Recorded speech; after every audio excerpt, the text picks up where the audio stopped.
सबसे बड़ा एक कारण है कई बच्चों के बैडमिंटन छोड़ने का। और आप कभी खिलाड़ी को रोक नहीं सकते और रोकना भी नहीं चाहिए, हमारा मानना है। उसको जो भी बेटर ऑप्शन मिले उसको मत जाना चाहिए।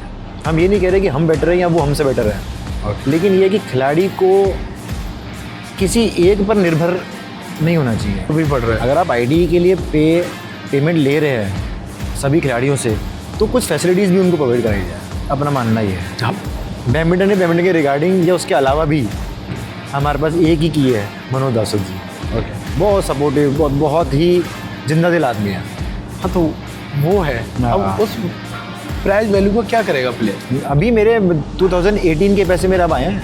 अब आए 5-6 महीने पहले आए। हिमांशु खटाना। ओके, हिमांशु खटाना ये कहाँ से? जयपुर के प्लेयर है। अच्छा, हिमांशु खटाना। बिल्कुल, हिमांशु खटाना। मैं चाहता हूँ, दिल से भी चाहता हूँ और खेले, बेटर खेले। उसको मौका मिले तो मैं ज़रूर ट्रेन करूँगा। एपिसोड 4 में आपका स्वागत है।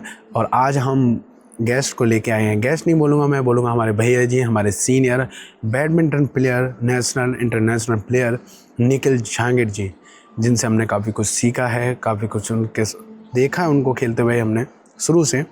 तो उनसे हम बात करने के दौरान हम जानेंगे कि स्पोर्ट को हम कैसे आगे बढ़ा सकते हैं और हम बच्चों के लिए क्या क्या कर सकते हैं। तो इस एपिसोड में आप बने रहिएगा और हमने जो क्या क्या बातें करी हैं वो देखिए, पूरा देखिए गाइस। और हमारे चैनल को सब्सक्राइब कर लीजिए अभी तक नहीं किया है तो आपने, और इस वीडियो को लाइक करें।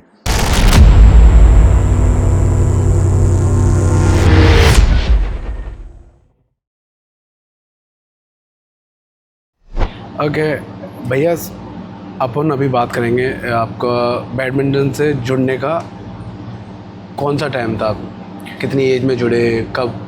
बैडमिंटन मैंने स्टार्ट करा था, वैसे तो 99 में स्टार्ट करा था मैंने। 99। फादर साहब खेलते थे तो उनके साथ साथ मैं भी खेलना स्टार्ट करा, लेकिन प्रोफेशनली जो मैंने खेलना स्टार्ट करा वो 2001 में खेलना स्टार्ट करा। 2001 से मैं SMS स्टेडियम जाने लगा। SMS? हाँ, मैं प्रताप नगर से ट्रैवल करता था बस में। जाने लगा, फिर बीच में एक साल स्किप कर दिया था। फिर स्किप करने के बाद 2003 में कंटिन्यू स्टार्ट करा और फिर तब से मैं स्टिल अभी तक खेल रहा हूँ। अच्छा, अभी तक खेल रहे हैं आप। ये आपने प्राइवेट में था या गवर्नमेंट के कस्टडी में खेला था? मतलब एकेडमी कैसी है, प्राइवेट एकेडमी? नहीं, SMS स्टेडियम ही जाता था मैं, गवर्नमेंट की है वो पूरा। तो वहीं पर ही हम लोग प्रैक्टिस करते थे, वहीं खेलते थे रेगुलर। तो गवर्नमेंट में ज़्यादा सुविधाएं रहती है प्राइवेट में? सुविधाएं तो गवर्नमेंट में भी है, बट प्राइवेट के अंदर क्या आपके ऊपर फोकस ज़्यादा होता है। प्राइवेट के अंदर आपको कोचेज़ और बेटर मिल जाते हैं। गवर्नमेंट में भी कोचेज़ अच्छे हैं, ऐसी बात नहीं है, काम भी करते हैं। पर प्राइवेट में क्या है कि जो अभी नई यंग जनरेशन आ रही है ना, वो प्राइवेट एकेडमी ज़्यादा प्रेफर कर रही है। भाई, क्योंकि उनको बहुत सारे मतलब करंट कोचेज़ मिल रहे हैं, आउट ऑफ इंडिया के कोचेज़ आ रहे हैं, वो उन पर बहुत ज़्यादा फोकस कर रहे हैं। क्योंकि प्राइवेट एकेडमी के अंदर ये लोग थोड़ा सा जो है फाइनेंशियली जो बच्चे स्ट्रॉन्ग है, जो जिनकी पेइंग कैपेसिटी है, तो वो लोग पे कर रहे हैं। और पे करने के बाद वो इंटरनेशनल कोचेज़ हो गए, बाहर के जितने भी इंटरनेशनल कोचेज़ हैं, उनके साथ ट्रेनिंग करेंगे तो ऑब्वियसली बात है तो प्लेयर अच्छा ही करेगा। ये गवर्नमेंट तो और पावरफुल होती है, तो वो नहीं कर सकती ये चीज़? गवर्नमेंट कर रही है, गवर्नमेंट ने भी अच्छे कोचेज़ रख रखे हैं, सुविधाएं दे रखी है। बट लोगों की मेंटेलिटी आजकल ये हो गई है कि हमारा बच्चा जल्दी से जल्दी रिजल्ट देना स्टार्ट कर दे। हाँ, ओके। तो जब आपने खेलना स्टार्ट किया था 99 में, तो आपका पहला रैकेट कौन सा था? पहले उस टाइम तो बिल्कुल नॉर्मल रैकेट आते थे, जो तो फादर खेलते थे उन्हीं रैकेट से खेलते थे हम लोग तो। अच्छा, फिर भी हाँ, आपने जब रैकेट लिया तब कौन सा? मैंने योनेक्स का लिया था। वो टी शेप का रैकेट आता था, जॉइंट रैकेट आते थे पहले। अच्छा, हाँ, ठीक है। आई थिंक वो 300 या 400 अराउंड का रैकेट आता था वो। ओके। उसी से खेलना स्टार्ट करा हमने। वो जो दो साथ में पेयर में आते हैं? पेयर में नहीं, जिसमें जॉइंट आता था। जॉइंट तो आते हैं मगर वो पेयर में आते हैं। पेयर में आते थे, जोड़े आते थे। कि जैसे आप तो सिंगल आते हैं कि आप अपना पसंद का एक ले लो। हाँ, वो जोड़े में आते हैं, वो टाइप का आपने लिया? वो टाइप का लिया। फिर उस टाइम फैंटा के शूज़ चलते थे, फैंटा की शटल चलती थी, तो उन शटलों से हम लोगों ने खेलना स्टार्ट करा है। ओके, तब से। उस टाइम भी योनेक्स का इतना ज़्यादा नहीं चल रहा था उस टाइम, ना हम लोग इतना पे कर पाते थे, क्योंकि चीज़ें उस टाइम योनेक्स तो काफ़ी ब्रांडेड चीज़ थी। ओके। तो उस टाइम फैंटा से टूर्नामेंट भी फैंटा से होते थे, और कोर्ट्स भी इस तरह के कोर्ट्स नहीं हुआ करते थे उस टाइम। मिट्टी के कोर्ट्स होते थे या सीमेंटेड कोर्ट्स होते थे, उन पर खेला जाता था। तो मतलब घर वालों से कैसा आपका सपोर्ट था, मतलब कि उनकी परमिशन थी? हाँ, स्टार्टिंग से इतना, कोई पापा खेलते थे तो सपोर्ट तो करा ही है, ऐसी बात नहीं है। अच्छा, तो उनको देखते देखते मैंने भी खेलना स्टार्ट कर दिया था। ओके। तो ये खेलते खेलते आपने पढ़ाई कहाँ तक की?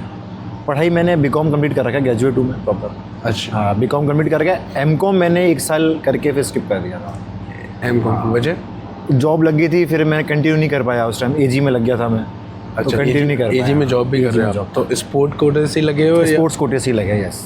ओके, आपने कब सोचा कि आप नेशनल खेलने के लायक हैं? ऐसा कुछ होता है पल या? ऐसा कभी सोचा ही नहीं। पहली बात तो हुआ क्या, 2003 से मैं थोड़ा प्रोफेशनली खेलना स्टार्ट करा। 2004 का मेरा पहला टूर्नामेंट था जो हम लोग उदयपुर खेलने गए थे। ओके, तो वहाँ पर मैं फर्स्ट राउंड में बाहर हो गया था। ओके, तो ऐसे खेलते खेलते मैं फर्स्ट राउंड में बाहर होता रहा। 2007 तक मेरा कोई रिजल्ट ही नहीं था। मैं थक गया। मैं बाहर भी टूर्नामेंट खेलने गया, चेन्नई भी गया, ऑल इंडिया रैंकिंग भी खेलने गया, बहुत खेलने गया, लेकिन फर्स्ट राउंड सेकेंड राउंड में हम लोग हार जाते थे। तो मैं सोचता था क्या हो रहा है, जीत नहीं मिल रही, इतने टाइम से खेल रहे हैं, 5-6 साल प्रैक्टिस करते हुए कुछ हो नहीं पा रहा है। फिर 2007 में डिस्ट्रिक्ट चैम्पियन बना था मैं। ओके, हाँ, उसके बाद से दौर स्टार्ट होता गया, रेगुलर कंटिन्यू। मैं काफ़ी लंबे समय तक डिस्ट्रिक्ट चैम्पियन रहा, सिंगल्स में भी रहा, डबल्स में भी रहा।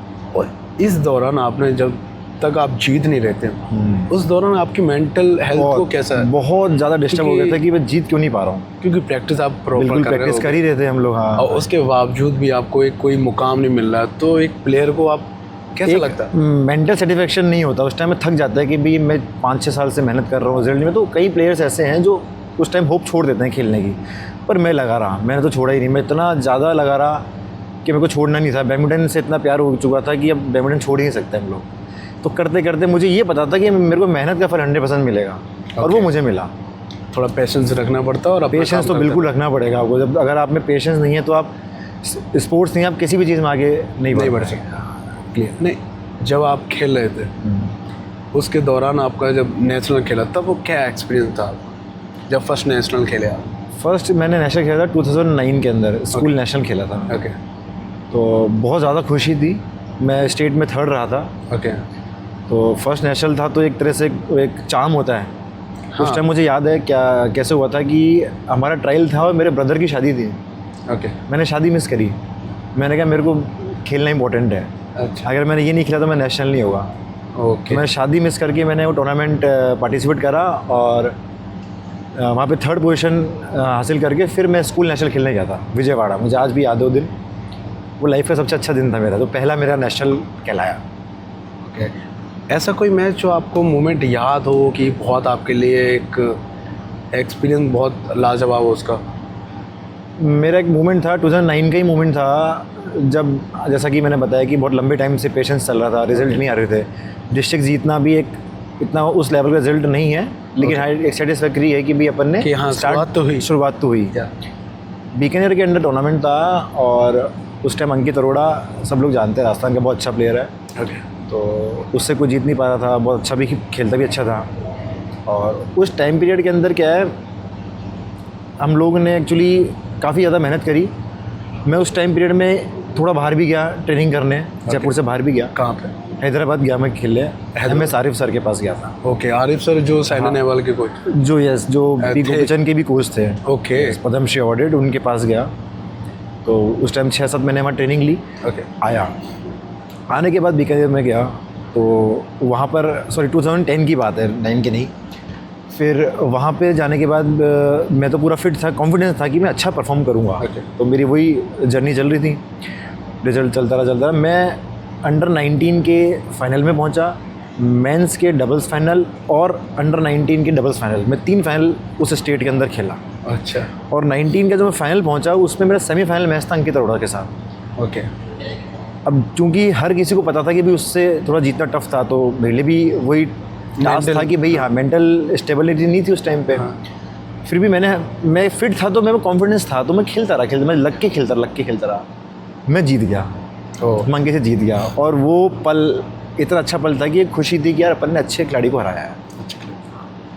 तो वो मेरा दौर काफ़ी अच्छा रहा। उसके बाद से फिर मैं रुका नहीं, फिर मैं चलता रहा, कंटिन्यू चलता रहा। ओके, और सबसे मैं आपकी पर्सनल चीज़ पूछना चाहूँगा, क्योंकि जब मैं आया था SMS स्टेडियम में खेलने, तो मैंने आपको ही सबसे पहले देखा, आपको शोबे भैया को देखा था। एक और था आप लोगों का, मेरी नज़र में तो बहुत ख़तरनाक था क्योंकि आपको ही देख के मैंने बहुत कुछ सीखा, ठीक है। मगर मुझे आज तक ये नहीं पता चला निखिल बाबा क्यों बोलते हैं आप? ये नाम मेरे को बच्चों का दिया हुआ है नाम है। ओके। एक्चुअली क्या नेचर मेरा बहुत जॉली रहा है, मैं बच्चों के साथ हमेशा कनेक्टेड ही रहता हूँ, आज भी स्टिल कनेक्टेड रहता हूँ मैं। जूनियर हो, सीनियर्स हो, सबके साथ अच्छी बॉन्डिंग रहती है, सब बड़े प्यार भी करते हैं और हम छोटों को प्यार देते भी हैं। ये नाम जिसने रखा है उसका नाम तो नहीं बताऊँगा मैं, लेकिन वो समझ जाएगा अगर वो देखेगा तो मेरा नाम किसने रखा है वो। वो मेरे से भी पुराना खिलाड़ी है, राजस्थान का, ठीक है, बहुत नामी खिलाड़ी है और बहुत जॉली नेचर का बंदा है। तो इन लोगों ने मैं नाम रखना स्टार्ट करा, आज मुझे सब बाबा ही बोलते हैं। मेरे को नाम चेंज करना पड़ा फेसबुक और आईडीज़ पे। लोग मुझे निखिल नाम से जानते नहीं थे, मुझे लोग बाबा नाम से ही जानते। निखिल बाबा। मैंने उनको, अब तो मैं लोगों को ये बोलता हूँ कि मुझे प्लीज़ नाम से बोला करो, मुझे बाबा मत बोला करो भाई। मैंने कहा मेरा नाम निखिल है, बाबा नहीं है, ये तो नाम रखा हुआ है जो चलती आ रही था। इसका क्या था? कुछ लॉजिक कुछ नहीं था, ये ज्ञान देते थे केवल। हाँ, हम जब सब जूनियर बैठ रहे हैं, फिर हम जैसे मैं बैठा हूँ, 8-10 जूनियर बैठ गए, हम लोगों ने बात करना स्टार्ट कर दिया, तो वो सिलसिला इतना लंबा चलता था कि मानो 2-3 घंटे निकल जाते थे। तो लोगों को लगा कि तो बाबा है, बाबा की तो, हाँ, ये तो बाबा के ज्ञान है तो लेना पड़ेगा। तो फिर मैंने भी उसको हंसी मजाक में लेते हुए कंटिन्यू चलता रहा। हाँ, आज भी लोग बहुत प्रेम करते हैं, इस नाम से बहुत प्रेम करते हैं। हाँ, ऑफ कोर्स करते हैं। अब हम बढ़ते हैं कि अभी आप ये एकेडमी भी खोली है, तो आपने प्राइवेट एकेडमी खोलने का क्या सोचा, किस लिए? मेरा मोटिव था, मेरी दिली इच्छा थी मैं एकेडमी रन करूं और बच्चे निकालूं। एक्चुअली अभी जो सिस्टम चल रहा है, अभी बच्चे देखो काफ़ी सारे खेल रहे हैं, पेरेंट्स भी काफ़ी जागरूक हैं बच्चों को खिलाने के लिए, है ना, बट कंपटीशन भी काफ़ी उस हिसाब से, क्योंकि एकेडमीज़ काफ़ी हो गई है तो कंपटीशन भी बढ़ेगा, ऑफ कोर्स, नॉर्मल सी बात है। तो हमारा विज़न भी यही था एकेडमी खोलने का कि हम मैक्सिमम से मैक्सिमम अच्छे खिलाड़ी निकालें। ठीक है। छोटे बच्चों पे जो बिल्कुल बिगनर्स बच्चे आए हैं उन पे मेहनत करना स्टार्ट करें। एकेडमी का नाम क्या है? Academy rack connect royal badminton academy. Okay. Rack connect भी क्या इंडिया में काफ़ी नाम है इनका। ओके। और मेरे साथ के हमारे ध्रुव बागला है, दिल्ली के है बेसिकली, तो उनके आइडिया से वो फाउंडर है, तो उनके साथ इन्होंने स्टार्ट करा हुआ है। तो ये मानो कि रैक कनेक्ट हमारे 14-15 अकेडमीज़ हैं अभी इंडिया में। जयपुर में है, गुड़गांव में है, हरियाणा में है, एनसीआर में, नोएडा में है, अमृतसर है। तो हर जगह बच्चे काफ़ी अच्छा परफॉर्म कर रहे हैं, खेल रहे हैं, और कोचेज़ भी काफ़ी अच्छे लेवल के लोगों ने लगा रखे हैं, तो पूरा बच्चों मेहनत भी कर रहे हैं। तो कोचेज़ पे आएंगे हम। आपको बच्चों को ट्रेनिंग करने में कैसा लगता है?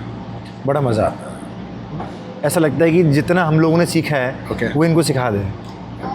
तो बच्चों की तरफ से कैसा वो रहता है कि सीखने में, मतलब दिलचस्पी? काफ़ी बच्चे फैमिली की तरफ से आते हैं, काफ़ी बच्चे थोड़े छोटे बच्चे होते हैं, तो उनको धीरे धीरे क्या है इन्वॉल्व करना पड़ता है। उनको हम ट्रेनिंग नहीं करा सकते। अगर हम उनको ट्रेनिंग कराएंगे छोटे बच्चों को तो वो जल्दी बोर हो जाते हैं। हाँ। तो उनको हम एटमॉस्फेयर डेवलपमेंट देते हैं, ताकि आप इस एटमॉस्फेयर में ढल जाओ, मस्ती करो, थोड़ा बहुत खेल लो। तो फिर जब हमें लगता है कि एक स्टेज आ गई है, इनको अब खिलाना है उनको, तब उनको धीरे धीरे हम लोग इनिशियली स्टेज पे स्टार्ट करवाते हैं ट्रेनिंग, और उनको बैडमिंटन एंजॉय कराते हैं। ओके। इतना प्रेशर नहीं देना चाहिए छोटे बच्चों को। ज़्यादा प्रेशर देंगे तो फिर उनको ऐसा लगेगा कि भाई हम कैसे परफॉर्म कैसे करेंगे। उनको सब एंजॉय करना तो बैडमिंटन को। इस दौरान आपको किन किन चीज़ों का ध्यान रखना पड़ता है बच्चों को? भाई बच्चों की एज के अकॉर्डिंग उनकी ट्रेनिंग का ध्यान रखना पड़ेगा। सबसे इम्पोर्टेंट तो ये है, हम उनको ज़्यादा हैवी लोडेड ट्रेनिंग नहीं करा सकते हैं, है ना। उनकी मसल मास सब चीज़ देखनी पड़ती है, उनकी डाइट वाइट सब बताना पड़ता है पेरेंट्स को, क्योंकि बच्चा भाई जिस टाइम पे अभी इतनी हीट चल रही है, अपन रास्ता में रहते हैं तो अब काफ़ी गर्मी पड़ती रहती है, और हॉल भी सब लोगों को पता है कि भी अपने आयरन के हॉल है तो काफ़ी हीटेड रहता है।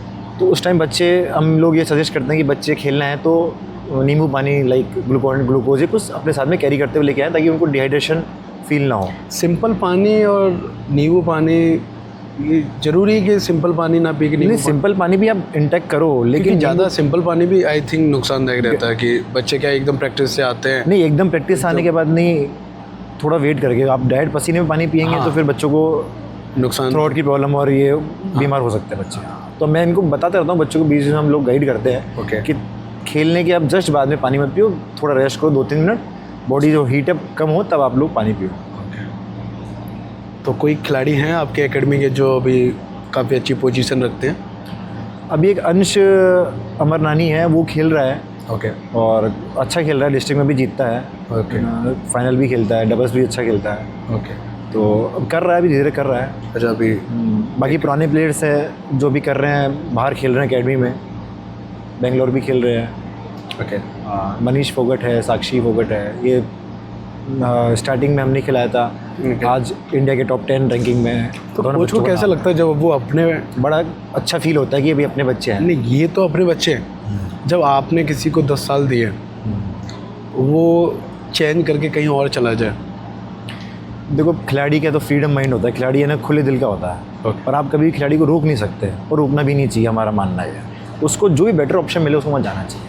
हम ये नहीं कह रहे कि हम बेटर हैं या वो हमसे बेटर है, Okay. लेकिन ये है कि खिलाड़ी को किसी एक पर निर्भर नहीं होना चाहिए। एक्सप्लोर करता रहना। एक्सप्लोर करते रहना चाहिए। आप आज कुछ चीज़ें मेरे पास जो बेस्ट है वो मेरे से सीखो, जो मेरे से अच्छे खिलाड़ी हैं उनके पास जो चीज़ें बेस्ट है आप उनसे भी सीखो। ओके। मेरा मानना ये है।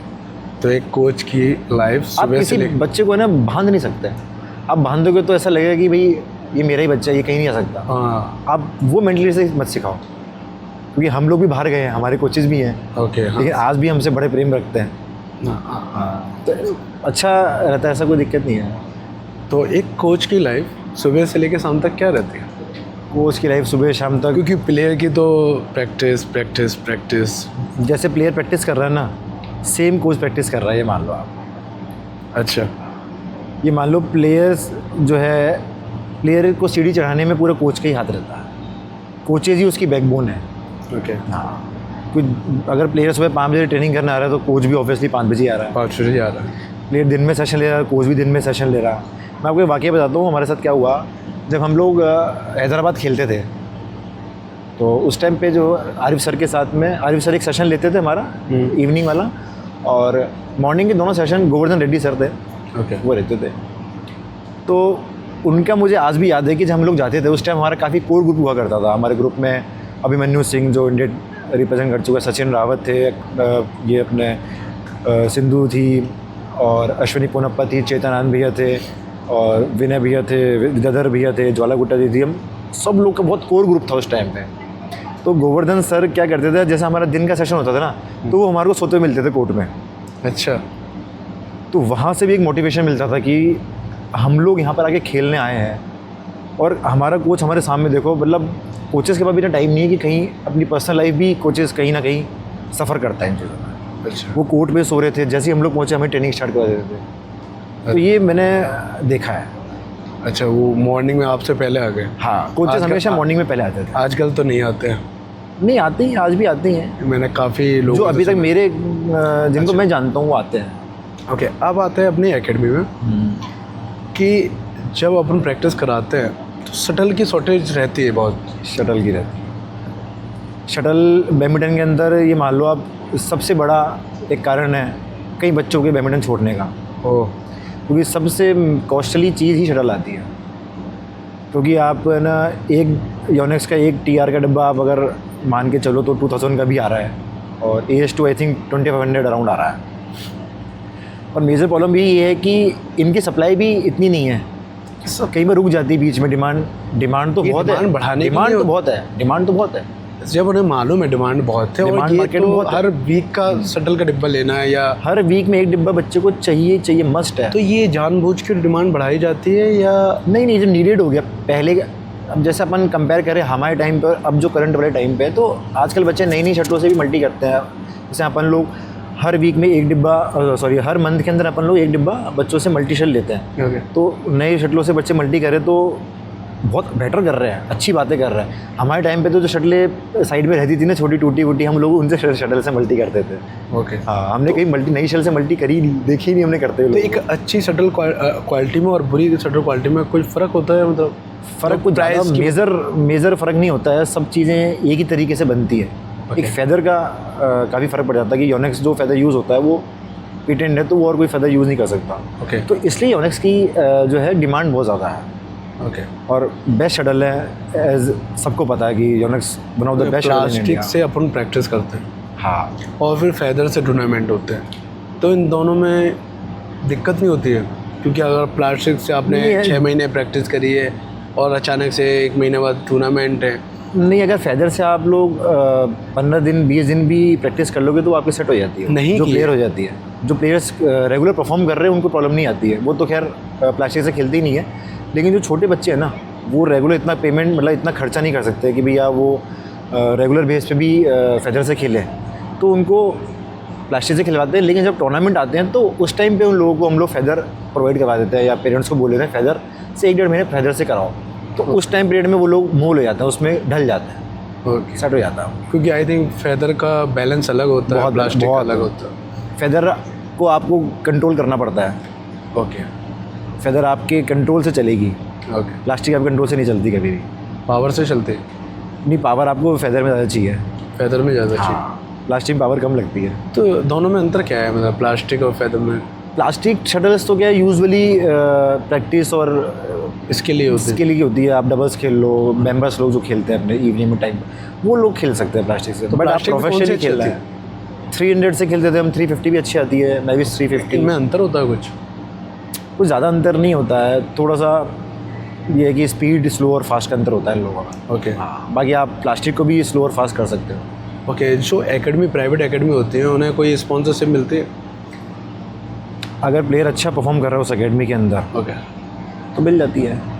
क्योंकि मैं जानना चाह रहा हूँ, मैंने अभी तक जितने भी एपिसोड किए हैं उनमें जो प्लेयर होते हैं खेलते तो बहुत डेडिकेट होके, उनको स्पॉन्सर्स नहीं मिलते हैं, बहुत परेशान रहते हैं। जब एक टाइम वैसा आता है कि आपको वो ज़रूरत ही है, जब उनको ज़रूरत ही है, क्योंकि एक फैमिली भी होती है, वो ऑलरेडी बहुत सारी चीज़ों में दबाव में रहती है। फिर उसका ये भी आ जाए कि मेरे को बच्चे को लेके जाना है वहाँ। हाँ, और आई थिंक अभी मैंने जब किसी के साथ इंटरव्यू किया था तो उसमें बताया था 30 से 40-45 हज़ार रुपये खर्च हो जाते हैं अगर कहीं करेक्ट, लॉन्ग डिस्टेंस पे टूर्नामेंट है। बिल्कुल सही कह रहे हो आप तो कोई भी एक ऑल इंडिया खेलने जाओगे, आपके मिनिमम खर्चा 40 to 45,000 बैठता है।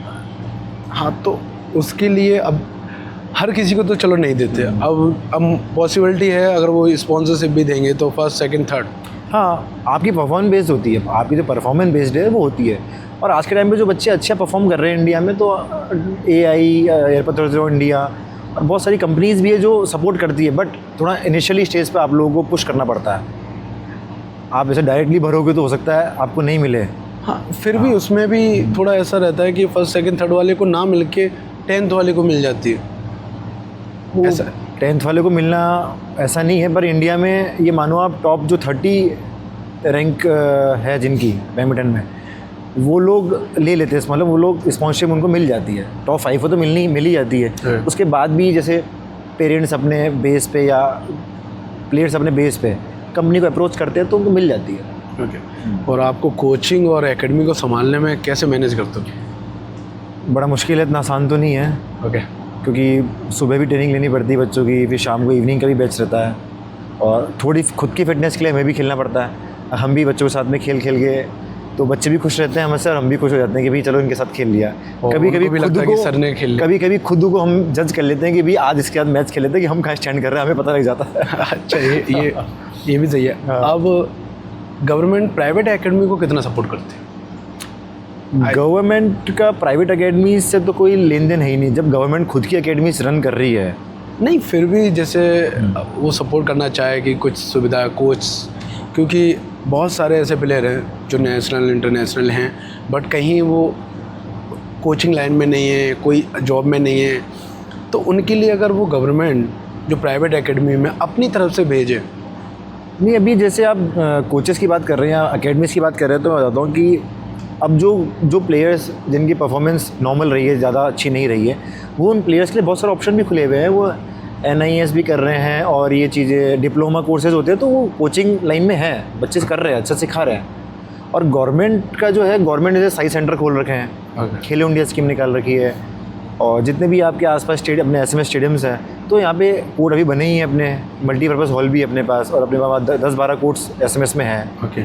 और याविंदर सिंह जी कोच लगे हुए हैं, तो अच्छा चाहिए रहा ट्रेनिंग। गवर्नमेंट सपोर्ट तो कर ही रही है। जयपुर में तो जितना मेरे को पता है, जयपुर में तो कोई ऐसी तकलीफ है नहीं। हाँ, अदर डिस्ट्रिक्ट्स जो हैं वहाँ पे बड़ी तकलीफ हो सकती है। तो यही तो मैं कह रहा हूँ, गवर्नमेंट को वहाँ गवर्नमेंट को वहाँ काम करना चाहिए खेल को बढ़ावा देने के लिए। आप केवल स्मार्ट सिटीज़ में ना, आप थोड़े बैकग्राउंड बेस भी जाओ, आप जो पिछड़े हुए गांव टाइप में हैं, वहाँ से भी आप सबसे ज़्यादा लोग मेहनती लोग ही वहाँ के हैं। जो लोग जयपुर आके मेहनत कर रहे हैं वो सब गांव से निकले हुए प्लेयर्स हैं। ऐसा कोई भी नहीं कि उनका बैकग्राउंड स्ट्रॉन्ग है, सबका बेस नॉर्मल रहा हुआ है। तो अपने पास जो टैलेंट है वो गांव से भी है, तो आप उस साइड पे भी एकेडमीज़ को मेरे ख्याल से प्रमोट करना चाहिए गवर्नमेंट को। मगर गवर्नमेंट से मैं ये चाह रहा हूँ कि government as a job type का निकाले, जो प्राइवेट एकेडमियों में जाके एक प्रोफेशनल कोच, जैसे आप नेशनल भी खेलो, इंटरनेशनल भी गए हो आप, तो आप अपनी एकेडमी तो रन कर ही रहो, ऐसे ही आप कहीं और भी जाओ जैसे लोअर एरिया में, तो वहाँ जाके आप अपना एक्सपीरियंस करो, आप अपनी कोचिंग वहाँ पे भी जाके दो। ऐसे गवर्नमेंट से क्या होगा, एक तो आपको सिक्योरिटी मिलेगी। करेक्ट है कि अगर आपका बैकग्राउंड अच्छा नहीं है तभी आप जाओगे, तो आपको एक सिक्योरिटी मिलेगी और प्लेयरों का भी भला होगा। क्योंकि जो यहाँ आ रहे हैं, शहर में आ रहे हैं, फिर 500-600 बच्चे हो जा रहे हैं एक कोच पे। नहीं, गवर्नमेंट अभी जो आप कह रहे हो, गवर्नमेंट ने उसको अदर वे में काम कर रखा है। उन्होंने जयपुर को सेंटर बना दिया और अभी कुछ दिन पहले ही ट्रायल हुए थे काफ़ी सारे स्पोर्ट्स के, आई थिंक वॉलीबॉल के, और तो पूरे राजस्थान से प्लेयर आए थे ट्रायल देने। तो जो ट्रायल में सेलेक्ट हुए थे, क्योंकि गवर्नमेंट एक साथ तो सारे बच्चों को ऑब्जर्व नहीं कर सकती ना, आपको ट्रायल बेस तो काम करना ही पड़ेगा। आप एक साथ लाखों लोगों को तो नहीं आप एंटरटेन कर पाओगे, कि भी लाखों लोग खेलेंगे तो सरकारी मैनेज नहीं कर पाएगी, तो उस पर ट्रायल बेस कर देती है। ट्रायल के अंदर जो बेस्ट 4 बेस्ट 5 जो भी उनका क्राइटेरिया सेट कर रखा है, उस बेस पर उन लोगों ने हॉस्टल्स बना रखे हैं जयपुर में। तो प्लेयर्स आते हैं, ट्रायल देते हैं, फिर यहाँ पर ट्रेनिंग स्टार्ट करते हैं अपनी। अभी गवर्नमेंट ने हाल फिलहाल ये कर रखा है जयपुर के अंदर। स्टेट लेवल और नेशनल लेवल के वालों के लिए ऑप्शन क्या है? जो केवल नेशनल रिप्रेजेंट कर रखे हैं और जो स्टेट खेल रखे हैं, उनके लिए गवर्नमेंट वैकेंसीज़ तो निकालती है, लेकिन गवर्नमेंट की वैकेंसीज़ भी काफ़ी कम आती है। 2 वैकेंसीज़ निकल गई। भाई जैसे मानो आप, मैं आप खुद का एग्जांपल ही देता हूँ। मैं CAG में लगा था, 1 वैकेंसी पे लगा था और ट्रायल देने आए थे कम से कम 35-40 प्लेयर्स ट्रायल देने आए थे। वहाँ 1 ही वैकेंसी थी, मैं उस वैकेंसी में लगा था। ओह, तो ये मेरा मानना तो ये पढ़ाई से भी टफ है। हाँ, पढ़ाई में तो फिर भी इतनी वैकेंसी निकलती कि आप पढ़ के, सेकंड थर्ड बस। हाँ, यहाँ तो 1 वैकेंसी है तो फर्स्ट ही आएगा। जब वैकेंसी 1 है और वहाँ 50 लोग आगे ट्रायल देने हैं, तो आपको नंबर 1 ही बनना पड़ेगा, तभी आप जॉब पे लग पाओगे। तो बहुत ज़्यादा टफ गवर्नमेंट ने कर रखा है। लेकिन हाँ, जैसे कि अभी धीरे धीरे गवर्नमेंट कोशिश कर रही है, हम भी देख रहे हैं, वैकेंसीज़ बढ़ा रहे हैं। आजकल वैकेंसीज निकल रही है, बट जो आप कहना चाह रहे हो कि बहुत ज़्यादा निकले, वो बेस होना चाहिए। बहुत ज़्यादा नहीं, मैं ये कह रहा हूँ जो अपने प्लेयर हैं नेशनल इंटरनेशनल, उनको थोड़ी सिक्योरिटी मिल जाए। इस बहाने से जो किसी जॉब में नहीं है, वो किसी फील्ड में कहीं अपनी कोचिंग ही में जाए। अगर उनको मैं कहीं पुलिस वाला बना दूंगा तो आई थिंक वो कहीं अच्छा नहीं कर पाएंगे। तो वो एक कोच की भूमिका अच्छी निभाएंगे, आई थिंक। करेक्ट बात है ना। तो अगर वो ऐसा कुछ करते हैं, प्राइवेट एकेडमीज़ में कर ही रहे हैं। ऐसी बात नहीं, जो प्राइवेट एकेडमीज़ है वो प्राइवेट एकेडमीज़ वाले जो है ना, कोचेस को इतना पे नहीं कर पाते हैं। करते ही नहीं है, क्योंकि एकेडमीज़ का सिस्टम भी तो निकालना है, ऐसा चल रहा है कि भी उनको पैसा भी निकालना है। और मतलब जिस कोचेस की वर्थ 50-60,000 रुपीज़ है, उसको सीधे लाके वो 20,000-50,000 पे रख देता है। तो वहाँ कोच भी हताश होता है, लेकिन क्या करें, मजबूरी करना पड़ता है। ये है जो कहीं पे भी जॉब में नहीं है, कहीं कुछ नहीं कर पा रहे, कईयों के अच्छे रिजल्ट रहे हैं, या तो लोग खुद की अकेडमी रन कर रहे हैं, या फिर कहीं ना कहीं जॉब कर रहे हैं और अपनी एक अकेडमी संभाल रहे हैं। कोई ट्रेनिंग करा रहा है, कोई कहीं जा रहा है, तो ये चल रहा है। तो ये क्राइटेरिया बहुत गलत सेट हो रखा है हर जगह, जयपुर नहीं, मैं तो राजस्थान में बहुत जगह देख रखा कि जिसकी वैल्यू 50-60 हज़ार की, उसकी वैल्यू लोग 15-20 हज़ार पे लाके सीमित कर देते हैं। तो वहाँ फिर कोच इंटरेस्ट दिखाता ही नहीं है। फिर वो भी अपनी खाना पूर्ति करता है। वो भी अपना खाना पूर्ति करता है। सही बात है, क्योंकि जब आप उसको उसके हिसाब से पे नहीं, आप उसकी वैल्यू का उसको पे नहीं कर रहे, आप वैल्यू का उसको 20% ही पे नहीं कर पा रहे। क्या है कोचेज़ के साथ ये प्रॉब्लम है कि जब कोचेज़ को आप उसकी वैल्यू के अकॉर्डिंग पे करोगे ना, वो जी जान से मेहनत करता है। और जो प्लेयर अच्छा खेले हुए हैं ना, वो तो आपको बेस्ट रिजल्ट देंगे ही देंगे। क्योंकि अभी तो जैसे कि लास्ट इंटरव्यू मैंने भी आपको देखा था, प्रवीण के साथ हुआ था, आपकी बात चली थी कोचेस को लेके। तो वो पॉइंट काफ़ी अच्छा लगा था मेरे को। ये बात सही सच बात है कि एकेडमी जितनी सारी है, लेकिन एक भी कुछ अच्छा नहीं है।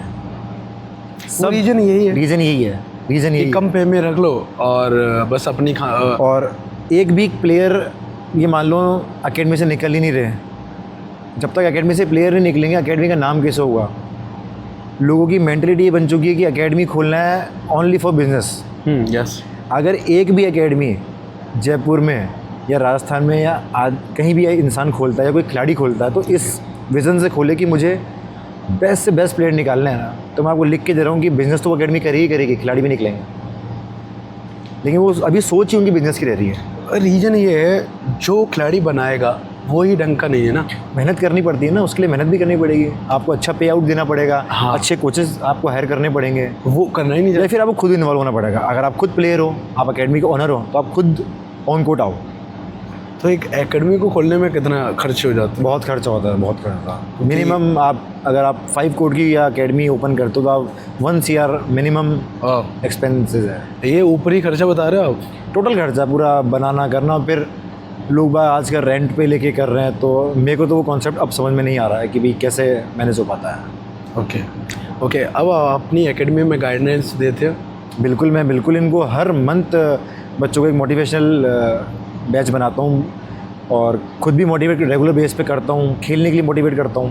ओके, क्योंकि आई थिंक ये बहुत ज़रूरी होता है, क्योंकि बच्चे बीच बीच में बहुत चीज़ों में डिस्टर्ब हो जाते हैं। आप उनको ज़्यादा मेहनत कराओगे, थोड़ा सा मेंटली बच्चों को लगता है कि सर 10 दिन से मेहनत कर रहे हैं, तो बच्चे प्रेशराइज हो जाते हैं, ओके, भर जाते हैं। तो उनको क्या है, रिलीफ देने के लिए मुंगसा मस्ती मजाक सब चलता है। ओके। तो कोर्स के बाहर बाबा जी की ज़िंदगी कैसी है? इस बारे में तो आप, मेरे को लगता है मेरे से बेहतर जानते होंगे। नहीं, आप बताइए, हमारे दर्शक आप जो आपको मेरी तरह अधूरा जानते हैं, नहीं, क्योंकि आई थिंक आप सीनियर रहे हो और मैं कभी इतना। बाबा हमेशा से मज़े रहता है, मस्त रहते हैं, खुश रहते हैं, सबको खुश रखते हैं। हाँ, जो हमारे साथ जुड़े हैं सब खुश है। और खुश रहना ज़रूरी है, सिंपल सी बात है। आपको खाना क्या पसंद? मैं वेज भी प्रेफर करता हूँ, बहुत अच्छा वेज भी खा लेता हूँ। Okay. पनीर हो गया, और बाकी मुझे घर का राजमा काफ़ी पसंद है। ओके, कोई फेवरेट जगह है आपकी जयपुर के अंदर मेरी जो खाने फेवरेट खाने के लिए? यस, मैं सजेशन भी मांग रहा हूँ और मैं खुद भी यार जाऊँ। ये मेरे लिए टफ हो जाता है, क्योंकि क्या है, मैं जिसका नाम लूँगा ना उसके अलावा वाले लोग परेशान हो जाएंगे कि हमारा नहीं बताया। कोई नहीं, 2-3 बता दो, मैं तो 2-3 में खुश हो जाऊँगा। जाना तो जाना है। नॉनवेज की बात करो तो मेरी बेस्ट प्लेस जो है, जो मैं सुबह सुबह का प्रेफर करता हूँ, कभी नाहरी मुझे खाने का मन होता है, Okay. मोहम्मदी। ओके, ये गाइस फैजल मेरा काफ़ी अच्छा दोस्त है, तो वो मैं उसको फ़ोन करके जाता हूँ, मैंने कहा स्पेशल नाहरी वो खाना है, तो बड़ा अच्छे से ध्यान रखता है। ओके। और वेज खाना? वेज खाना मैं मोस्टली, अगर मुझे कुछ खाना है वेज में, तो मैं घर पे ही प्रेफर करता हूँ, बाहर मैं वेज कम खाता हूँ। अगर बाहर जाना है तो क्योंकि नॉनवेज घर पे मेरा अलाउड नहीं है, तो मैं वैसा भी थोड़ा सा तो इसलिए वेज तो में घर पे ही अच्छा है। घर पे ही अच्छा लगता है। कोई ऐसी छोटी सी बात जिससे आपको बहुत खुशी मिलती है? मुझे खुशी मिलने की तो एक ही माध्यम है, बैडमिंटन। मैं अगर 10 दिन कहीं भी घूमने चल जाऊँ Okay. और बैडमिंटन नहीं दिखे या बैडमिंटन की बात नहीं हो, तो मज़ा ही नहीं आता है। ओके। मज़ा बैडमिंटन के नाम में ही है। तो अगर आपको बैडमिंटन या क्रिकेट या फुटबॉल में से अभी चुनने को मिले तो आप badminton first priority, no doubt. आपने कोई और भी गेम खेला है? मैं स्कूल टाइम पे थोड़ा बहुत हॉकी खेला था, ओके। बाकी खो खो खेला है मेरा, काफ़ी अच्छा स्टेट खेला हुआ है मेरा, खो खो स्कूल स्टेट खेला हुआ है। हॉकी, क्रिकेट, ये हॉकी, खो खो खेला है मैंने। ओके। फिर बैडमिंटन में जब से आया हूँ मैंने कोई स्पोर्ट्स नहीं खेला, कोई स्पोर्ट्स, ओनली बैडमिंटन। टाइम नहीं मिला या खेलने में? नहीं, इंटरेस्ट ही बैडमिंटन में डेवलप हो गया था, कुछ ज़रूरत ही नहीं पड़ी होगी देखने की। ओके। तो आपको अगर गवर्नमेंट से कोई मदद चाहिए तो क्या लेना चाहेंगे आप?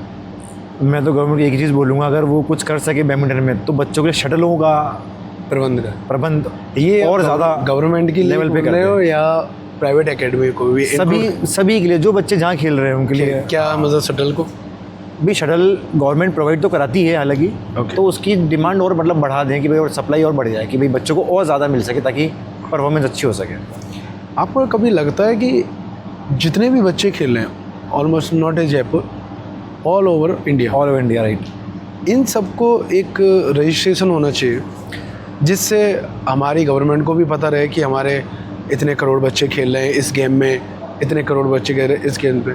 तो इसके बिहाफ पे कि गवर्नमेंट अच्छी तरह मदद कर सके कि पता लगे कितने बच्चे बैडमिंटन खेल रहे हैं। हाँ, खेल रहे हैं, तो इससे एक तो बच्चे की ऑथोरिटी हो जाएगी, हाँ Correct ये है। खेल रहा था, है ना, और इसकी मदद भी आसानी से हो सकती है। कर रखा है BI ने, जो है रूल कर रखे हैं, आपकी आईडी एक जनरेट होती है। नहीं, वो आईडी जनरेट होती है, वो एक प्लेयर उसका भी पे हो गया है, पहली बात तो हाँ, ये। उसका आजकल पे हो गया है। ये प्लेयर्स के लिए बैडमिंटन में सबसे माइनस पॉइंट जो लगता है ना, बैडमिंटन में नेशनल खेलना है, क्रिकेट में रणजी खेलने के बराबर ओके। मैं मानता हूँ, जितना मुझे लगता है। तो क्रिकेट में कोई रणजी खेल लेता है तो उसको इतना पैसा मिल जाता है कि शायद उसको इसके आगे खेलने की ज़रूरत ही नहीं पड़ती है। अच्छा। हाँ, और नेशनल खेलने जाएगा अगर बैडमिंटन में कोई प्लेयर, उसको पैसा दे के खेलना पड़ता है।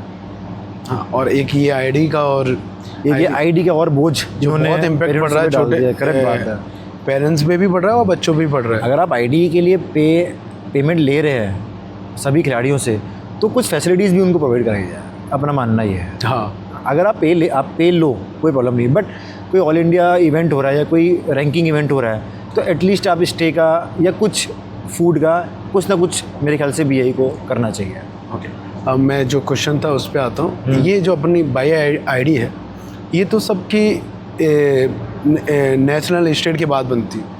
मैं कह रहा हूँ जब ज्वाइन करते ना तब भी बना सकते हो आप BI आईडी, ऐसा नहीं है। अच्छा, ऐसा कुछ हाँ, नहीं है ऐसा कि कुछ आप भी नहीं कि आपके स्टेट रिप्रेजेंट करोगे तो ही बनेगी। ओके। आप बैडमिंटन खेल रहे हो, आपको रैंकिंग टूर्नामेंट खेलना है, तो यू कैन जनरेट तो फिर तो इनको सबको पता रहती है कि हमारे इतने प्लेयर खेल रहे हैं। यस, तो डाटा है BI के पास। हाँ, तो उसके अकॉर्डिंग तो इन्हें हेल्प करनी चाहिए।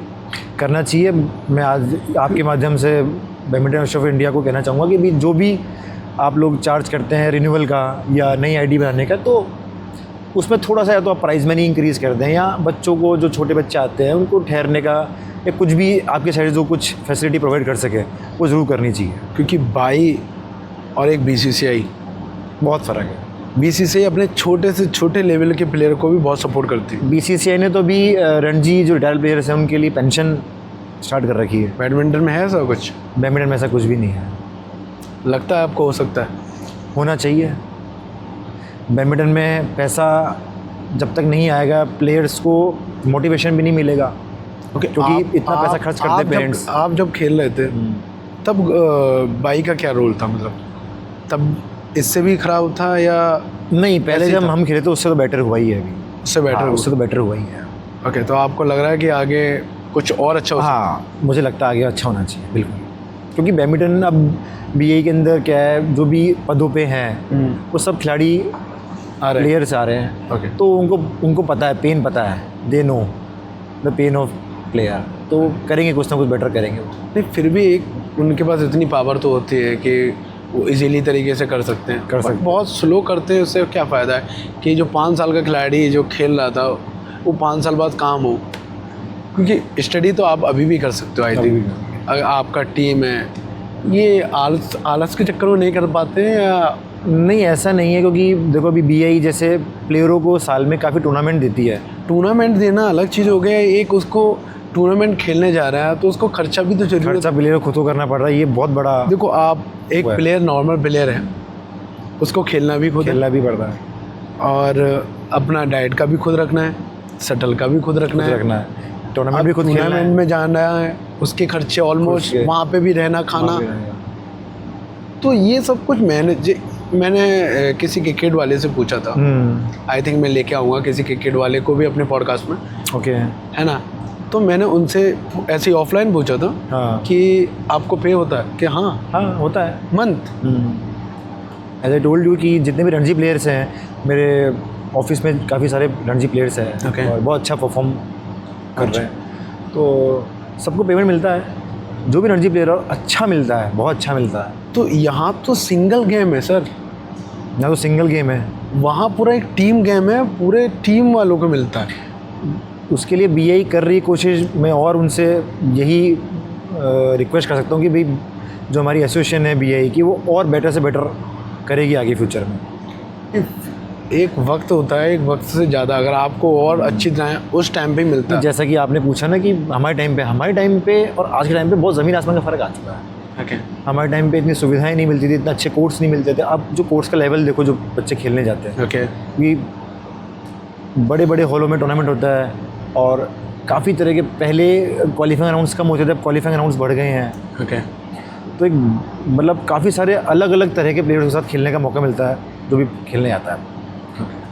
टाइप ऑफ प्लेयर काफ़ी ज़्यादा बढ़ा है और टूर्नामेंट भी BI काफ़ी ज़्यादा दे रही है अभी हाल फिलहाल। टूर्नामेंट दे सकती है BI भी हाल फिलहाल।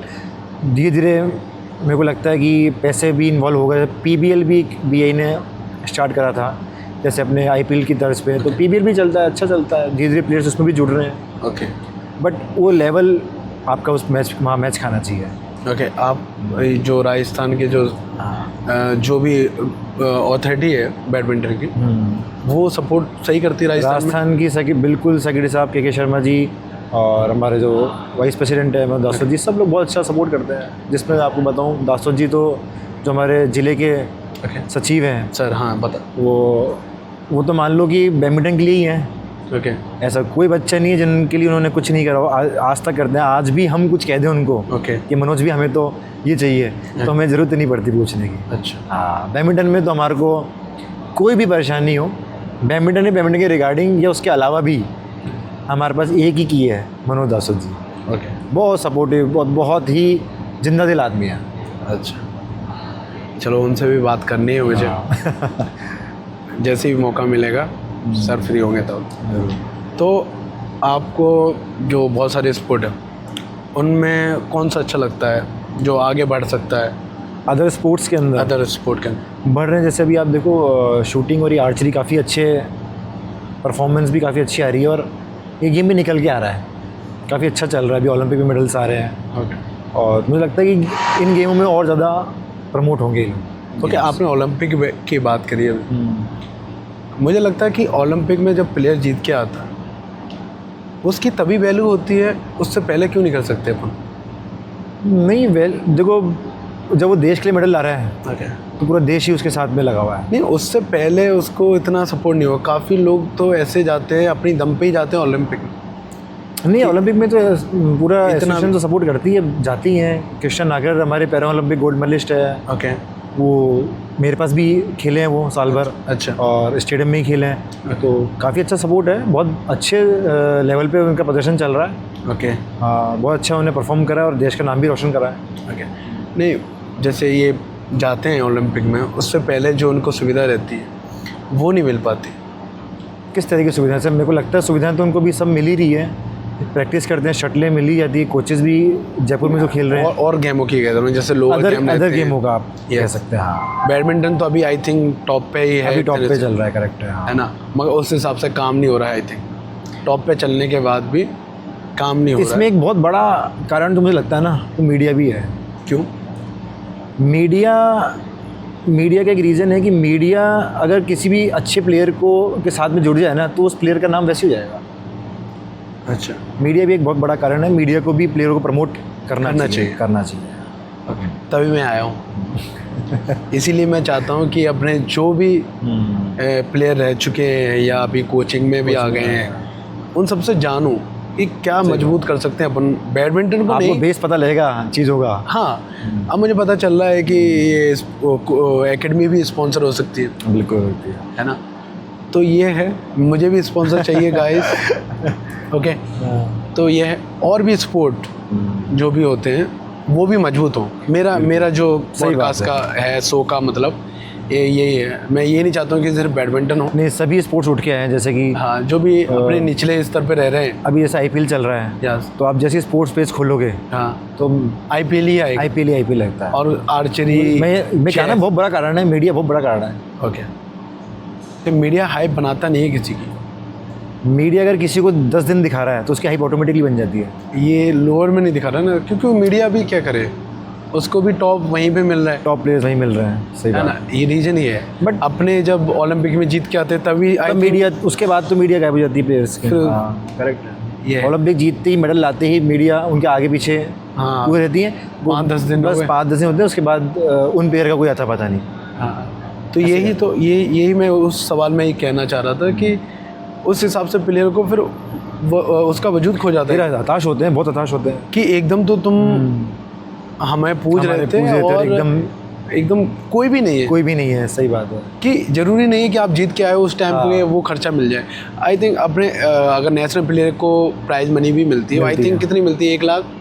नेशनल प्लेयर को डिवाइड होती है टोटल 5 लाख रुपए। वो भी अब डिवाइड होने लगी। पहले तो क्वार्टर फाइनल से पैसे मिलना स्टार्ट हो जाते। हाँ, पहले तो सीधे 1 लाख मिलती थी, कोई भी कैटेगरी में नहीं। अपने स्टेट विनर को मिलता ना लाख रुपए मिलते थे। हाँ, अब वो बिल्कुल जीरो कर दिए इन्होंने। हाँ, वो डिवाइड कर दिए, बिल्कुल डिवाइड बहुत जीरो कर दिए। हाँ, तो वो है। अब उस प्राइज वैल्यू को क्या करेगा प्लेयर? अभी मेरे 2018 के पैसे मेरे अब आए हैं। अब आए 5-6 महीने पहले आए। और जितना आना था उसका 70% कट गया है। तो इतने सारे पैसों का आप क्या करने वाले हो? इन पैसों का मैंने कुछ करा ही नहीं, वो आए जैसे आए वैसे चले गए। टैक्स में भी चले गए तो ऐसे ही होता है। अब अपन आते हैं रैपिड फायर राउंड, मतलब इसमें ऐसी राउंड बोलता हूँ जैसे। ओके। ओके, तो अगर आपको कंपनी है उनमें से चुनने का मौका मिले तो कौन सी चुनोगे? Yonex, Li Ning Yonex। And okay, Yonex क्योंकि आपका फेवरेट रैकेट भी है। ओके, आपका बैडमिंटन खिलाड़ी कौन सा है? जो मेरा फेवरेट खिलाड़ी है वो तो लिंडन है। लिंडन। दूसरा? ली चोंग-वेई। ओके, दोनों दोनों ही, हाई हाँ, लेवल एक भाई, high level। इनके मैच तो अलग ही लेवल। इन दोनों का जब भी मैच देखा है ना, ओके, मतलब दिल खुश हो गया, इतना बढ़िया मैचेस चलते हैं इनके। हालांकि जीते सबसे ज़्यादा लिंडन है, अच्छा। बट ली चोंग-वेई ने कभी भी होप नहीं छोड़ी। होता है प्लेयर होप छोड़ता है, कभी लास्ट तक भी होप नहीं छोड़ता। ली चोंग-वेई भी जीते हैं, बट रेशो काफ़ी कम ऊपर नीचे रहा है। ओके, अगर ये थोड़ा अलग ही हटके सवाल होगा, अगर शाहरुख खान बैडमिंटन खेलता तो आपको क्या लग रहा है क्या होता? तो शाहरुख खान होता ही नहीं। तो नहीं होता? किस वे में? फिर वो बैडमिंटन प्लेयर होता है ना, शाहरुख खान कहाँ होता वो? नहीं, शाहरुख खान ही बैडमिंटन खेला। नाम तो शाहरुख खान ही है, पर वो बैडमिंटन उस लेवल पे खेलता। अगर शाहरुख खान बैडमिंटन खेलता आई थिंक तो शायद मीडिया को ज़्यादा कवरेज तो शाहरुख खान नहीं कहलाता वो। हाँ, कोई ऐसा खिलाड़ी जिसको आप ट्रेन करना चाहते हो? हिमांशु खटाना। ओके, हिमांशु खटाना, ये कहाँ से? जयपुर के प्लेयर है। अच्छा, हिमांशु खटाना। बिल्कुल, हिमांशु खटाना। मैं चाहता हूँ, दिल से भी चाहता हूँ और खेले, बेटर खेले। उसको मौका मिले तो मैं ज़रूर ट्रेन करूँगा। ओके, कोचिंग ज़्यादा मुश्किल है या ट्रेनिंग कराना? ट्रेनिंग कराना और करना। ट्रेनिंग कराना दोनों चीज़ अपने आप में। नहीं, सॉरी, ट्रेनिंग करना ट्रेनिंग करना या कोचिंग देना या ट्रेनिंग? दोनों ही जगह अलग है। जो कर रहा है ओके, उससे आप पूछो तो वो बताएगा आपको कि कितना टफ होता है। आप 45 डिग्री के टेम्परेचर के अंदर एक हॉल के अंदर प्रैक्टिस कर रहे हो। ओके, तो एक प्लेयर के लिए तो मानो जैसे सोना तभी बनता है वो जब पिघलाया जाता है उसको आग में, तभी वो आकार लेता है। ओके, तो प्लेयर के साथ भी ये कुछ जितनी मेहनत करेगा, जितना तपेगा Okay। उतना निखर के आएगा। और जो तपानी प्रोसेस, जो प्रक्रिया है, प्रोसेस है, वो कोच के ऊपर डिपेंड करती है। वो कोच का पार्ट हो गया सारा। तो Okay। कोच के लिए बहुत मुश्किल है, इतना आसान नहीं है। आसान नहीं, जैसे उसके लिए जिम्मेदारी है, ठीक है। रिस्पॉन्सिबिलिटी है। ओके, और नेक्स्ट सवाल है कि सबसे अजीब बहाना अभी तक किसी ने बनाया है जो प्रैक्टिस के दौरान? सबसे अजीब है ना, हाँ, मतलब प्रैक्टिस ना करनी पड़ो, सर पेट में दर्द, ऐसे टाइप का होता है। ये तो बहुत कॉमन है। ऐसा तो मुझे कोई अभी तक ऐसा याद नहीं आ रहा है। आपके टाइम के बता दो। मेरे टाइम के, हमारे टाइम पे एक्चुअली क्या होता था कि बारिश हो, या मैं आपको बताता हूँ एक किस्सा क्या हुआ था। जब मैं टूर्नामेंट, मतलब वो कोचिंग करके आया था वहाँ से, हैदराबाद से। तो एसएमएस स्टेडियम में हम लोग खेलते थे। तो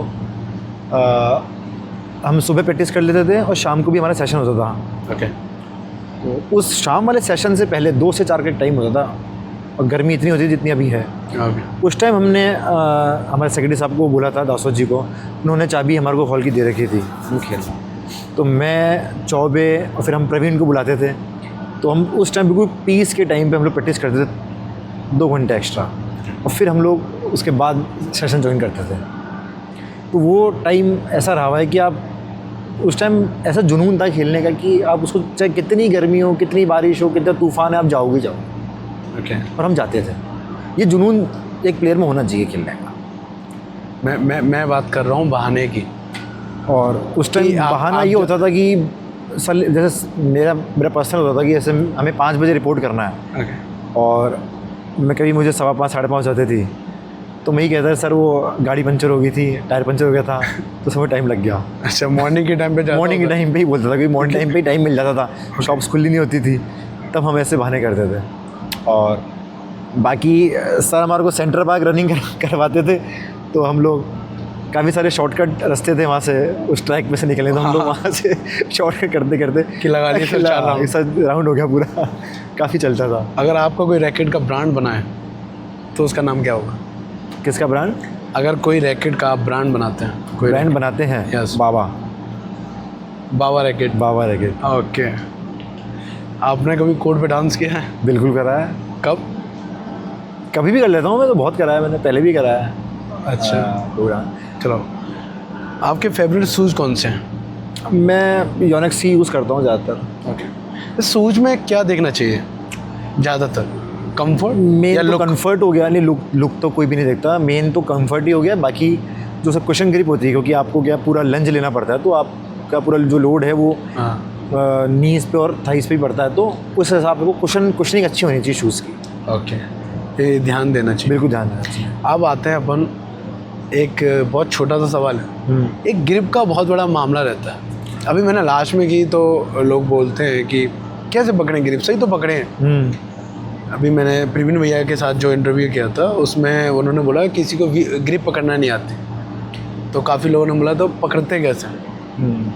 इसका क्या है मेथड है? वो नॉर्मल होती है? मेथड तो कुछ भी नहीं है, आपको बस ये है कि जो रैकेट को आपको जो है एकदम सीधा रख के वी मतलब वी शेप में, ट्रायंगल शेप में, हैंडशेक में होता है ना। तो बाकी प्लेयर को अपने कंफर्टेबल के हिसाब से पकड़ना चाहिए। हाँ, ग्रिप आप जैसे आप ऐसे समझो कि आपको पेंसिल पकड़नी है, ओके, तो पेंसिल आप यूँ तो पकड़ोगे नहीं। हाँ। पेंसिल तो हम ऐसे ही पकड़ते हैं, बस तो ऊपर। सेम चीज़ ये है कि आपको ये बताना है कि ग्रिप पकड़ने का तरीका ही है। ओके, बाकी उस ग्रिप में प्लेयर कैसा कंफर्टेबल है। अब मैं 3 हाथ से भी कंफर्टेबल हूँ पेंसिल पकड़ने में, तो मैं लिख लूँगा, सिंपल सी बात है। ओके, एक वो मेरे ख्याल से फ़र्क है। तो आप कभी पॉलिटिक्स में, ये जो बाई की पॉलिटिक्स होती है, इसमें कभी आना चाहेंगे आप, कि जिससे आप बच्चों को और अच्छी तरह सुधार कर सकें? पॉलिटिक्स क्या बोले, मैं एसोसिएशन से जुड़ना बिल्कुल ये। चाहेंगे, हम जुड़े हुए भी हैं। अच्छा। हमारे सेक्रेटरी साहब ने मुझे जयपुर में टूर्नामेंट कमेटी चेयरमैन बना रखा है। Oh nice. और जो के शर्मा जी राजस्थान सेक्रेटरी, उन्होंने मेरे को सेलेक्टर बना रखा है जूनियर टीम का। ओके, इसमें क्या रोल रहता है? जो जूनियर टीम सेलेक्ट होती है, सिलेक्शन होता है, तो पूछ के किया जाता है, बात करते हैं, प्लेयर्स के बारे में बात होती है। अच्छा, तो रिजल्ट तो देखा ही जाता है बच्चों को? रिजल्ट तो देखा जाता है, रिजल्ट के बेस पे सिलेक्शन होता है। जो स्टेट का बता रहे हो आप?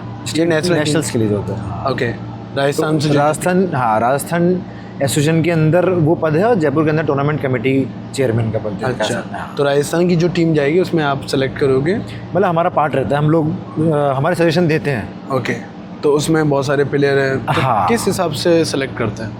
सेलेक्ट तो उनके टूर्नामेंट के बेस पर ही होता है। डिस्ट्रिक्ट से? जो स्टेट के अंदर, स्टेट से, सॉरी, तो उन्हीं रनर विनर के बेस पे सिलेक्शन होता है, और उसके बाद में सजेशन पूछते हैं कि भी इनके लिए और बेटर क्या कर सकते हैं। ओके, कितने लोग जाते हैं? कोई टीम बन के जाती है, तो नेशनल के अंदर तो सिंगल्स की, डबल्स की, मिक्स डबल्स की, ऐसा होता है यार। तो अगर एक फैमिली की तरफ से मैं पूछना चाहूँगा, अगर ये फैमिली किसी एकेडमी में ज्वाइन कराना चाहती है, तो वो प्राइवेट में कराए या गवर्नमेंट? ये नॉट, मैं राजस्थान की नहीं कह रहा हूँ, पूरे इंडिया में देखो, अब सिंपल सी बात है, अगर आपको बच्चों को खिलाना ही है, तो सबसे पहले तो आपके नियर बाय जो अकेडमीज़ है वहाँ पे आप खिलाना स्टार्ट, जिससे कंटिन्यूटी बनी रहे। तो जिससे कंटिन्यूटी बनी रहे, यस, है ना। और एक बच्चा आपके उस माहौल में डेवलपमेंट हो सके, और फिर आपको लगता है, या कोचेज़ से आपकी बात होती है कि भाई बच्चा कैसा कर रहा है, तो आपको लगता है कि इसका फ्यूचर में अपन और बेटर कर सकते हैं, ऑप्शन है, तो फिर आप उसको आगे प्रोसीड कर सकते हैं। जो गवर्नमेंट की अकेडमीज़ हो गई, या और बेटर प्राइवेट अकेडमी, आप जहाँ भी भेजना चाहते हैं आप भेजो, कोई मैटर नहीं करता कि गवर्नमेंट में खेलो, प्राइवेट, हर जगह ट्रेनिंग है। ओके, बैडमिंटन का एक सिंपल सा सिद्धांत है, ट्रेनिंग रेगुलर चलनी चाहिए। ओके, कोई मैटर नहीं करता कि वो गवर्नमेंट की एकेडमी हो या प्राइवेट एकेडमी हो, आपका ट्रेनिंग शेड्यूल प्रॉपर होना चाहिए, गाइडेंस प्रॉपर होना चाहिए, कोचेज अच्छे होने चाहिए, और जो आप प्लेयर्स खिला रहे हैं, जो उनका ग्रुप है, तो ग्रुप ऑफ प्लेयर्स है, वो मैटर करता है। आपको कैसा ट्रेनिंग रेगुलर। आपको क्या लगता है कि जूनियर लेवल से ही बच्चों को सारी सुविधाएं मिलनी सही रहती है, जैसे उनके फिजियोथेरेपिस्ट? बिल्कुल मिलनी चाहिए, है ना। कितना अहम रोल रहता है ये फिजियो का? बहुत इन लोग, भाई आप डिस्ट्रिक्ट से आप स्टेट रिप्रेजेंट करने जा रहे हो, या डिस्ट्रिक्ट रिप्रेजेंट करने जा रहे हो स्टेट्स के अंदर, आपके साथ एक पूरी टीम का फिजियो रहेगा, तो आपकी जो भी छोटी मोटी इंजरीज़ है, या आपकी कोई मसल पुल हो रही है, तो आपको हैंड टू हैंड उसका इलाज मिल जाएगा, ऑन कोर्ट ही मिल जाएगा। ये प्राइवेट एकेडमी में तो होता नहीं है, गवर्नमेंट में तो अभी हो रखा है। हो रखा है? हाँ बिल्कुल हो रखा है, गवर्नमेंट में हो रखा है। जयपुर के अंदर पूरा सेंटर है, प्रॉपर सेंटर बना रखा है फिजियोथेरेपिस्ट का, SMS स्टेडियम के अंदर। अच्छा, यस बिल्कुल, काफ़ी अच्छा है। तो ये सिर्फ SMS वाले स्टेडियम के बच्चे यूज कर सकते जितने भी प्लेयर्स हैं जो खेलते हैं SMS स्टेडियम में, ओके, या बाहर भी जो खिलाड़ी हैं, वो लोग वहाँ पे जा सकते हैं, फ्री ऑफ कॉस्ट है वो। फ्री ऑफ कॉस्ट है? बिल्कुल फ्री ऑफ कॉस्ट है। तो मैं इसको एंड करता हूँ। तो आप कुछ बैडमिंटन फैमिली के लिए कुछ कहना चाहेंगे? मैं तो यही कहना चाहूँगा कि बच्चों को बैडमिंटन ज़रूर खिलाएं ओके और अच्छी गाइडेंस में खिलाएं और बच्चों को कुछ भी खिलाएं, कोई भी स्पोर्ट्स ज़रूर खिलाएं बच्चों को। ऐसा ज़रूरी नहीं कि अगर आपको क्रिकेट खिलाना तो क्रिकेट ही खिलाएं, बच्चे का जो मन है ओके उसको वो चीज़ खिलाएं, बट वो किसी ना किसी स्पोर्ट्स में इन्वॉल्व होना चाहिए जिससे वो डिसिप्लिन और एक मेंटल स्ट्रेंथ बच्चों को मिले। क्योंकि वीडियो गेम से दूर रहें, मोबाइल से रियल दूर गेम रहेंगे। खेलें। हाँ, मोबाइल से दूर रहे। ओके ये मेरा सजेशन है। ओके, ये थे हमारे निखिल भैया जी थैंक यू। और बाबा जी। ठीक है, तो इस पॉडकास्ट को हम यहीं समाप्त करते हैं। Thank you so much. Thank you भैया जी। ओके भैया, थैंक यू। ओके, अगर आपको ये एपिसोड पसंद आया तो ज़रूर कमेंट कर दीजिए। कमेंट हमारे लिए बहुत ज़रूरी है। अपनी राय दीजिए और किस गेस्ट को आप देखना चाहते हैं हमारे नेक्स्ट एपिसोड में। और तब तक आप खेलते रहिए, सीखते रहिए और आगे बढ़ते रहिए।